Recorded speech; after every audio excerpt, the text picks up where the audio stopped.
nanggaling na unang putok galing sa kabila, galing sa mga AFP tsaka PNP, then it's a revolution.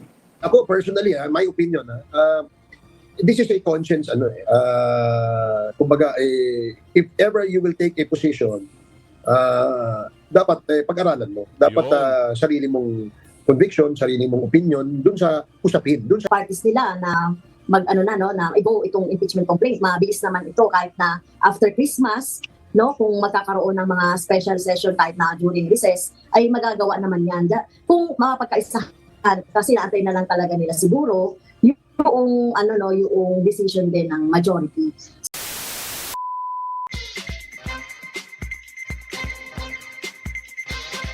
Yes. Magandang gabi sa inyo mga kasama. Nandito na naman si Kuya Gus nagbabalik. At syempre kung hindi ka pa nakasubscribe sa ating channel, pasubscribe na lang po at hit mo na rin yung bell para updated ka sa ating mga video. Pinagkaisahan ano? Kababaho. Si Mount Apo. Oo, nangangarap at nananaginip na may pipirma doon sa hinaing impeachment. Hanggang ngayon wala pa rin resolusyon, wala pa rin pumipirma. Ilang araw na lang ang iniintay at break na sa kamera. Ano nangyari mga kasama? Di ba parang pinagkaisahan ginawang pambato, ginawang boses sa kamera, pinaghain ng impeachment complaint. Hanggang ngayon, walang kumakampi, walang pumipirma. Nakakaawa. Yan lang ang ibig sabihin. Yan lang ang ibig sabihin na pinaglaruan ka lang party list ka lang kasi ate. Paano kung hindi sila pumirma? Yung mga kongresista nagsulsul sa'yo, di umano. Anong mangyayari sa'yo? Isa ka ngayong bulok, Kung tawagin nga sa bunga, ikaw ay bulok. Dahil hindi mo mapapirma na maayos yung mga kasamahan mo sino yung tinutukoy natin dito? Kilala niyo ba si Mount Apo? Na taga-bundok na bumaba ng bayan at nakapasok ng House of the Crocodiles. Crocodiles. Eto na, bigyan natin ng unang pambungad. Si Chikadora. May babalita siya sa atin At mamaya sa dulo ng ating video, ipapasok natin. Kasi naman sunod-sunuran ka kasi. Ate, mamaya, abangan nyo sa dulo kung ano yung mga paliwanag. Dito naman sa unang banat ni Robin, sabi rito, nagkagulo. Ang alin? AFP, pinilit ni Tamba na gumawa ng video, pasasalamat. Naku po, bakit kailangan mong... dahil ba saan? Nagkagulo ang AFP, pinilit ni Tamba na gumawa ng video pasasalamat. May pumalag. Nangako ng dagdag na 350 daily allowance sa mga sundalo. Kung sino ba yun? Si Bakulaw yun, di ba? Ngayon, di nangako. Tumawag, ang yabang-yabang nga Negro. Approve na yung approve na yung pondo yung budget sa 2025 At pasado na sa BICAM Pasado na sa BICAM, pirmado na. Gawa kayo ng video para pasasalamat kung sino nakaupo ngayon. Nako po, may pumalag. Ito. Robin, pasok mo. Matapos ang tila nga daw panunuhol ni Tamba Loslos sa ating mga kasundaluhan na kanyang dagdagan ng 350 pesos daily allowance ang ating mga kasundaluhan, abay pinagagawa sila at pinipilit na gumawa ng video presentation upang magpasalamat kay BBM at kay Romualdez. Heto't umami na nga ang isang sundalo sa isang DDS. Ang sabi niya, "Heartbreaking ma'am, parang kami pa ang may utang na loob sa kanila. Pakalat na lang ma'am and hide my identity please. Hindi kami masaya pero wala po kaming boses para marinig." Kaya't ang sabi ni MJ Kembao Reyes, so after pinangakuan ni Mr. Martin Romualdez ng 350 pesos a day additional allowance ang mga sundalo. Their chief reportedly asked them or soldiers to prepare thank you videos for BBM and Romualdez. Dry and dull skin pa rin? Oh, yeah, may ads You lang, need ah. this. The new Oh, may Garni ads Vitamin lang, C oh. Water Hintayin Gel, lang natin yung powered with ads. vitamin C and hyaluronic acid. That's a light. And present them tomorrow during the House of Representatives AFP Fellowship Dinner. Naks naman, may pa-dinner pa talaga ang House of Representatives sa mga sundalo. Alam na this. #Akyatligaw. Ganito yung gusto ng mga trapo. Yung bawat pisong ibigay sa tao, mapaayuda man o umento sa sweldo. Yan. Kailangang tanawin mo ng utang na loob at may pa-thank you pa. Kasi hodang galing pa yan sa pera ng taong bayan at di naman sa mga sarili nilang bulsa. Kaya't ang isa sa ating mga sundalo na si AFP MJ Chico ay nananawagan sa kanyang mga kapwa kasundaluhan. Appealing to the Ito Oo, ito ho yung nagpapakita ng katapangan ha. Oo, isipin nyo ha. Komento siya. 'Di ba? Hindi ho to biro. O dapat ito yung mga tinitingala. Hindi kagaya ng mga iba diyan na turingang sino yung Oo lang ng oo. Oo, yes boss, yes boss. Kilala niyo ba si Negro? Yes boss. Oh yes, yes, yes. Si Tanghod. Sabi ni Margaret, si Tanghod daw. Tuloy natin. leaders of our AFP. Please search. Don't make that thank you AVP. Wala sa AFP Transformation Roadmap ang magsipsip sa mga bulok na politiko. Yan. Malayo na ang narating ng AFP-TR. Huwag na tayong bumalik sa dati. From a former ATR warrior. Sayang yung pinaghirapan ng Duterte administration. Naghihingalo dati yung mga makakaliwang grupo. Ngayon, sila pa ang bida-bida. Mga sir at ma'am, sayang ang mga sundalong nagbuwis ng buhay para sila ay mapabagsak at mapahina. Ang pagkakaalam ko, non-partisan ng AFP.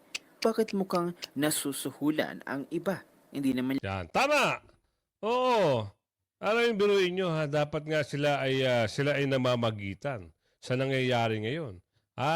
Kaya nga ho, wala ng tiwala si BP Sara sa kanila. Biruin mo inalis yung mga security ni BP Sara na trusted ni BP Sara.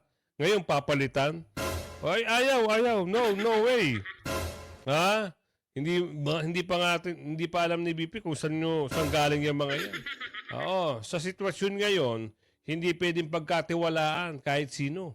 'Di ba? Kasi nagkaroon ng threat si BP Sara. 'Di ba? Kaya ito, kung kumuha ng security si BP Sara, mas mabuti para sa kanya. At least alam niya. Meron ngang nag-aalok ng sa Mindanao, nag-aalok. Tumawag lang at pupunta agad. Yan ang sabi. Diba? Kaya, etong mga ito, yung nagsalita rito, buo ang loob. Diba? Tuloy natin. Ayan, magandang mga ano pa lang yan ano bang rango ni Kuya? Parang lieutenant o kapitan. Lalo na kung naging major, colonel o general yan. Diba? Marami nang nagsasalita. Medyo wala pang boses ngayon kasi nga, inaalam-alam nila kung sino yung mga pagkakatiwalaan nila. Pero ang sabi doon Jocelyn Vargas, sabi niya, pagtapos lang ho ng pasasalamat, magkikita-kita raw sa mata. Pag nagkita-kita sa mata, sigurado marami yun. Ilang religious group at yung mga nakasuporta, sama pa nila yung mga OFW na nakasuporta doon, sa Japan man yan, sa Hong Kong man yan, nakasuporta pa rin yan. Taga Mindanao man yan, taga Davao man yan, suportado pa rin si BP Sara. Yan ang sabi. Ayan, may patunay na sa comment section. Kayo, naniniwala ba kayo mga kasama? I-type nyo sa comment section kung ano yung solid na suporta nyo kay BP Sara pagdating dito sa mga Oh, kita-kita raw eh. Peaceful rally, ika nga. Sabi ni Jocelyn Vargas. O, tuloy. Lahat. Mandate is to protect the people, not a trapo politician. Yan. 350 lang katapat ng AFP ngayon para gawing aso ng administration. Binawasan pa ang pondo at budget nila. Kaya't ang napakagaling na DDS commentator Yan. na si Madarahug ay pinagtawanan si BBM. Kasi ipinamalita at tumawag na agad itong si Tambaloslos Romualdez kay General Bronner patungkol nga sa mga pondo na ito matapos ang naging BICAM meeting. Hindi pa naman pirmado ni BBM. Talagang ipinapakita ni Romualdez na siya talaga ang presidente. Narito ang mapang-astar na banat ni Madarahug, panoorin natin. What's up, Philippines? Ano na ang nangyayari?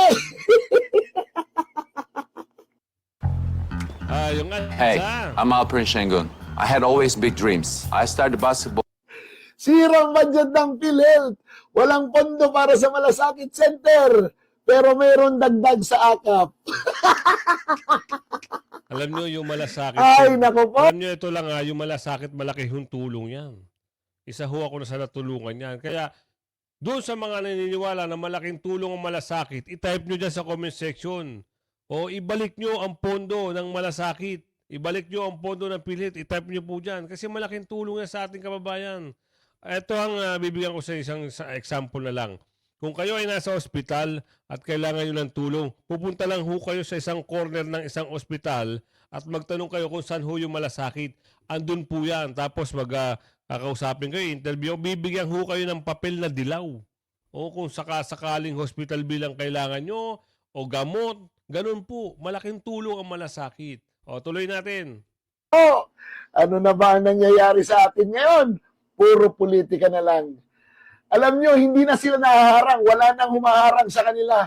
Talagang isipin mo si Speaker Martin Romualdez, tumawag kay Chief AFP General Browner para ibalita na yung subsistence allowance ay approved na. Can you imagine that? It should have been the executive. Talagang pinapakita ni Romualdez na siya ang Pangulo. Ano?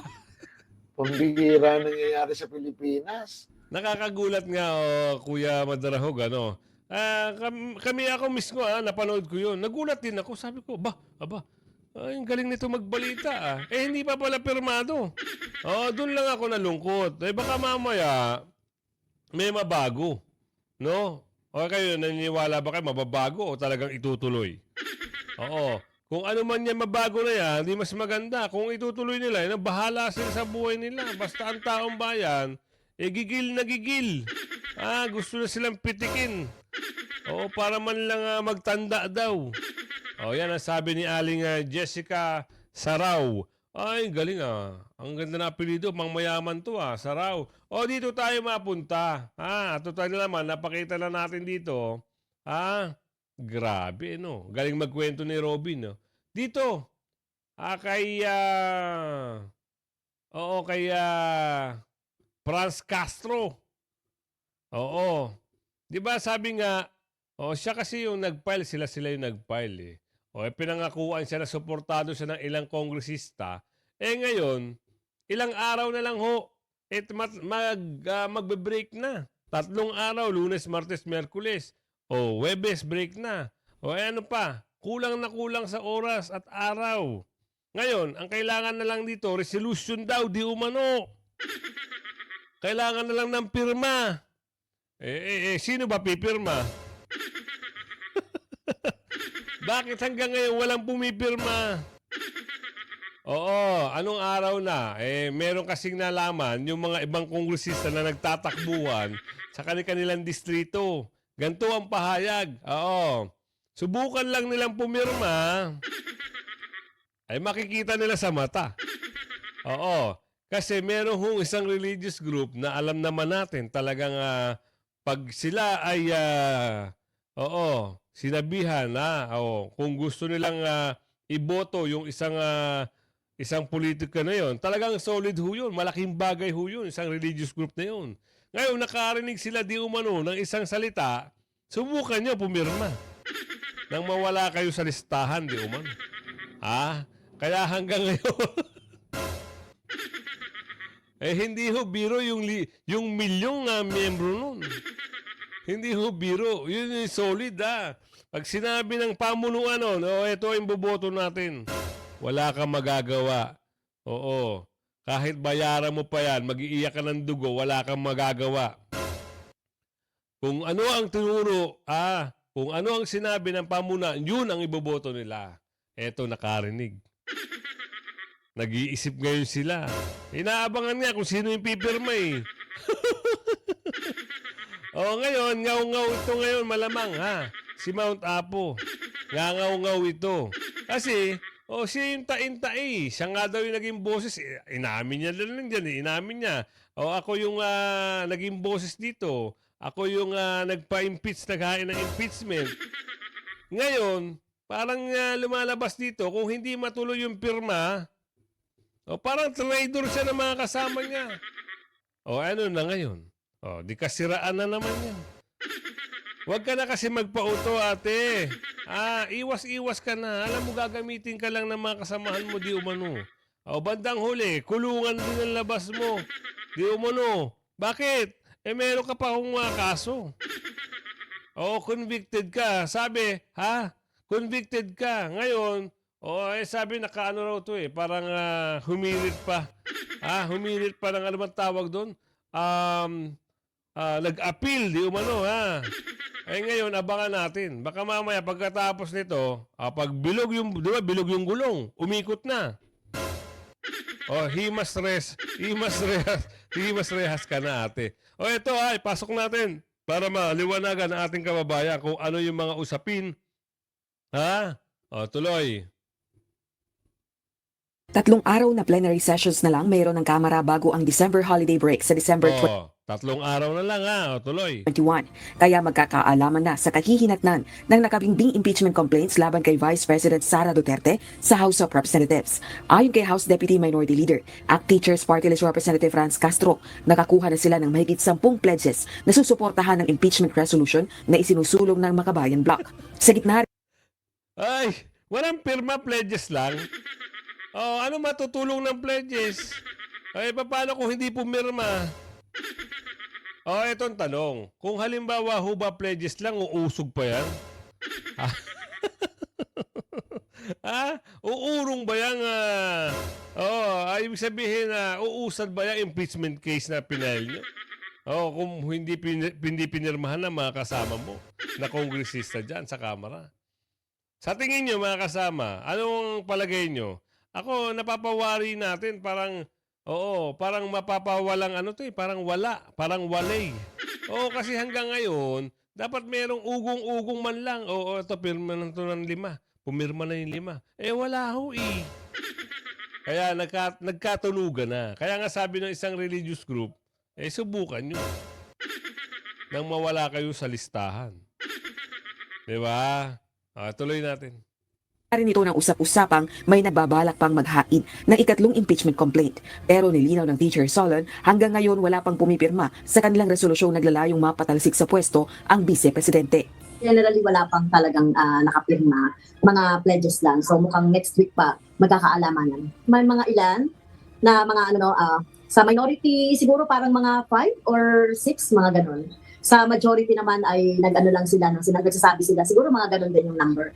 Itinanggi naman ni House Quadruple Committee Overall Chairperson, Representative Robert Ace Barbers, na naghihintay sila ng kumpas ni Speaker Martin Romualdez kaugnay ng impeachment issue. Isang senior member ng Nationalista Party, si Congressman Barbers. Ako personally, my opinion, this is a conscience, kumbaga, if ever you will take a position, dapat pag-aralan mo. Dapat sarili mong conviction, sarili mong opinion dun sa usapin, dun sa issue. Di ba? Wag nang lumabas dun sa issue. Naniniwala rin itong kukulang. Nakuha niyo yung mensahe. Uulitin ko nakuha niyo yung mensahe ni boss? Oo, kasi parang naguluhan din ako sa sinabi niya. Parang walang maasahan ata to si Mount Apo . Tuloy lang natin. Parang ganun ang pakiwari ko. Pero kayo itama nyo na lang po ako kung ako ay mali ng opinion ha. Tayo ay nagre-reaction lang. Tuloy. Member ng Nationalista Party, si Congressman Barbers. Ako personally, my opinion, this is a conscience, kumbaga, if ever you will take a position, dapat pag-aralan mo. Dapat Yun. sarili mong conviction, sarili mong opinion dun sa usapin, dun sa issue, 'di ba? Wag nang lumabas dun sa issue. Naniniwala rin itong kukulangin na ng Ayan na. Dito, pakiwari ko, walang pipirma eh. Oo, kasi may bahagi, may boses na parang sabi niya rito, kung ako lang sa akin, parang opinion ko kailangan pag-aralan mo. Oo, mga tapo, kailangan pag-aralan mo nga naman. Kung talaga yung kagustuhan mo. Ha? Walang maasahan na pirma. Tuloy. oras ang impeachment proceedings lalo na't malapit-lapit na rin ang midterm elections. Subalit iba ang pananaw dito ng Makabayan Block Solon. Kapag kasi nag-decide na yung mga parties nila na na i-go itong impeachment complaint, mabilis naman ito kahit na after Christmas, kung magkakaroon ng mga special session kahit na during recess, ay magagawa naman yan. Kung mapagkaisahan, kasi naantay na lang talaga nila siguro yung decision din ng majority. So kung oras at oras, so tingin ko meron namang oras. Kasalukuyan pang nakabinbin sa tanggapan ni House Secretary General Reginald Velasco ang 2 impeachment complaints na inihain laban kay VP Duterte. Batay sa House official, naghihintay pa ito sa panibagong impeachment complaint na ihahain sa susunod na linggo. Ilang kongresista rin umano ang nag-request na bigyan sila ng oras na mapag-aralan ang unang 2 inihaing reklamo para sa posibleng endorsement. Rosa Licoz, UND. Pagbigyan daw ng ilang linggo. Sa tingin niyo mga kasama, uurong kaya itong impeachment impeachment complaint na to. Pero kung umurong naman ito, marami rin naman nagsasalita rito. Oo, may mga boses din tayong naririnig patungkol sa usapin na yan. Kaya gusto ko rin ibahagi sa inyo itong napanood natin. Oo, ito yung mensahe niya. Pwede ba nating pakinggan ito si Kapdado, isang PM mayor din to. Kapdado, kwento mo sa amin kung ano ba talaga yung yung mga mensahe na pwede mong ibahagi sa ating kababayan. Pasok. Sa mga yan, death penalty, Madam Inday, pag kami ko tanggolong, ako, I do, death penalty. Hantingin ko lahat yan. Hantingin ko lahat. Lahat na nagpasirang puri sa iyo, sa akin, sa lahat ng mga vlogger, sa lahat ng Pilipino. Tatay mo, sa mga senador natin na matitino. Hantingin ko lahat yan. And there's a way to hunt them down. I don't care kung I don't give a shit kung nasa abroad sila o nandito sa Pilipinas. I will hunt them down. Sinasabi ko na sa inyong mga nagto-troll farm, na nagpa-vlog, na negative. Pwede ba huwag kayo tumanggap ng pera, magbagong buhay kayo, magtinda na lang kayo chicharon, magtinda kayo ng gulay, pero tumatanggap kayo ng pera na nakaw para buhayin yung pamilya nyo, para manira kayo ng kapwa nyo. That's bad. And you have to die. Sorry pero yun ang sintensya ng langit You have to die. Ano lang yan, Sodom and Gomorrah, kaya madaling intindihin Wala, malinis ang konsensya. Sodom and Gomorrah, Noah's flood, mga ganun ba? Deliverance, no? Ano ko yung kinalaman ng firstborn? Ano kinalaman do sa Passover?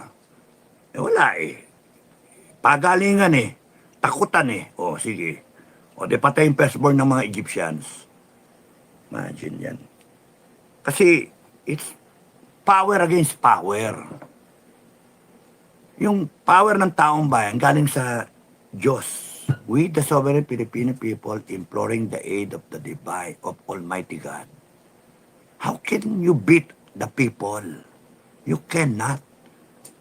Kaya nga, pwede ba maghanap na kayo ng ibang profesyon kung ayaw ninyong madamay pati pamilya nyo? Iikot ang gulong. Hindi pwedeng yung gulong hindi umikot Kasi yung gulong na stationary, walang mangyari, di ba? Iikot at iikot yan aandar at aandar yan. Kahit mga yung circumference niya, kung 2 feet, aandar yan ng 2 feet, umandar siya. iikot talaga gulong. Nga pag-ikot ng gulong at nagkaroon ng revolutionary government, patay kayo lahat. Hahantingin kayo eh. Hindi pwede yung gloria kayo ngayon, tapos nun you get away with it. No way. Nagnakaw yung politiko, you get away with it. No way. And then yung pamilya nyo gets away with it. No, cannot. Excel kayo lahat. Walang walang... Do you think after ginawa nyo kay Sara yan, bubuyuhin ko si Inday Sara, Madam President. Matapos, para akong para ako, magsusot pa ako ng ganyan eh, parang Batman eh. Madam President. Inapi ka ng inapi. Tagan mo ko, papatayin ko lahat yan, katayin ko lahat yan, tangin na mga yan. Joke lang ako, joke. Pinapatawa ko lang si Kainday. Kaya nga. Jose Caballero, thank you. Pilipinas, Sinang Bayan, excited po ako sa pag-alis ng kalaban. Kasama niyo po ang mahal na Panginoon. Oh yeah, I am always invoking his divine intervention, his divine hand in all of this. Yun ang lamang natin, mga kabayan. How can Marcos and Tamba pray to heaven and then, help me God? Tangina ninyo. Kaplastikan yun. Eh, kayo, kitang-kita ngayon, taong bayan, naghihirap eh. Ninakawan nyo, tapos sasabihin nyo, help me God, gago. Tamaan ka pa ng kidlat. Sana. God will deliver the Filipino people to a better country, to a better place. It is the right of the Filipino people and God will grant it to the Filipino people. You can invoke it, hilingin nyo sa langit. Mangyayari yun. Kaya nga, kahit anong kasamaan yan, wala. Huwag kayo matakot. Kahit kampi nila yung armed forces, huwag kayo matakot. Kampi nila yung PNP, huwag kayo matakot. Pero ako, pakiramdam ko, kakampi ng taong bayan ng AAP at PNP. Kaya hindi kayo lalong dapat matakot. Sila ang matakot, mga kurakot. Yung Congress, yung sila BBM, matakot sila. Kala nila, nabili nila. No way. Kaya, in fairness to Browner, in fairness to Marbil, in fairness to all the generals of the AFP, I still believe they are all professionals. And ano lang sila, mahina pick up eh. Kaya nga nagsasalita kami. Mahina pick up. We have to put some sense into them. That's why, kumbaga, yun nga sinasabi ko, ligawan. We take command. Ganun lang yun, we take command. At kung kumampi sila sa KBBM, so be it. Oh, ano, takot kayo? Matatakot kayo sa AFP? Hindi matatakot. Yun yung yung sa EDSA 1 nga eh. May order sa kasaan na ngayon tao eh. Ayaw mabante ng tangke, di ba? May order eh. Panda rin yung tangke, sa kasaan na lang yung mga tao. Wala, kita niyo yung mga commander. Oh. Ano yun hardcore yun yung mga commander. Hardcore yun na Marcos. Pero at the right moment no? Yung decision yung character magsiset in Courage, integrity, loyalty. Saan yung loyalty mo? At the right moment, it's going to be a display of ano yung dapat na manalo, right and wrong, right or wrong. And you'll see the display of God's power, God's presence. Kaya mga kababayan, hindi dapat kayo matakot. Laban lang. Yun lang yun. Sama-sama, we protect each other. Good evening, sir. Merry Christmas. Loretta Cabanayan. Thank you. Merong merong nagatotrol Nida Wahab, thank you. Sa Wave, Wad, Bansuan. Salute sir, permission sir, ready to fight sir. Yes. Basta sa atin, if we go out armed, we have to control each other. Walang manggagaling na unang putok sa atin. 89 coup, no? Walang manggagaling unang putok sa atin. Pero pag kami nanggaling na unang putok, galing sa kabila. Galing sa mga EAP tsaka PNP. Then, it's a revolution. We go out because it is our right to protect ourselves. If the government, if the leadership is going to use excessive firepower, going to use everything in their arsenal to quell the people. No? So, yun yung pinagtatalunan ko. Ang gusto ko makausap yung mga tamang leader, yung mga tamang tao. Peaceful, peaceful. Yung mga religious peaceful. Go ahead kayo, mag-peaceful kayo. Ang sa akin kasi, lang kayo titirgasin lang kayo, ganyan ginawa sa KOJC O paano? Iyak-iyak, nagkasugatan, and then matatakot yung mga tao, di ba? Fear is our ally. Dapat, antemano, sila'y natatakot. Fear that it becomes nasty. Fear that it becomes a revolution. Then it's unstoppable. Pagka naging revolution yan. You see, sinong takot? Sila, hindi tayo. There's a difference. You go out there, walang armas, walang hawak. Kakabaka-baka. Baka, please, please. Mamang pulis, huwag niyo kami sasakta. Peaceful kami, wala kaming armas. Oh, you see? Yun yung different school of thought, no? Kaya dapat pinag-uusapan yan. Ibe, hindi ka po kayo pagka-armado ka may baril ka rin O, putang ina ninyo, gago kayo Nusweldoan namin kayo Ano ba kayo? Saan ba kayo? Oh, ganun kasimple, di ba? Ano ito, ribbon? Susunod mo, hindi. Pag sinot mo, kakampi ka namin. Pagka hindi mo sinot, kalaban tayo. At least malinaw. Yung ganun ba? Hindi, ang masama dyan, lalabas ka. Peaceful, peaceful. Gusto nyo mailagay sa history, peaceful. And then what? Sila gagamit ng gamit. O, tignan yung ginawa sa KOJC. Ang putya yan, no? Kinawawa yung KOJC Kita mo yung daming pulis na yon. Kung dandoon yung armado, mag-iba. Iba yung line of thinking. Mag-ingat. Kasi the moment the shooting starts, you cannot stop it. And it... O yan, narinig nyo yung mensahe ni Captain Dado Oo. Kaya sabi ko sa inyo, lagi kayong manunood abangan nyo yung channel natin. Umaga, hapon Oo, minsan gabi meron din. Huwag kayong magpapahuli sa mga balita, issue at reaksyon ng bayan Hanggang sa muli, bye-bye!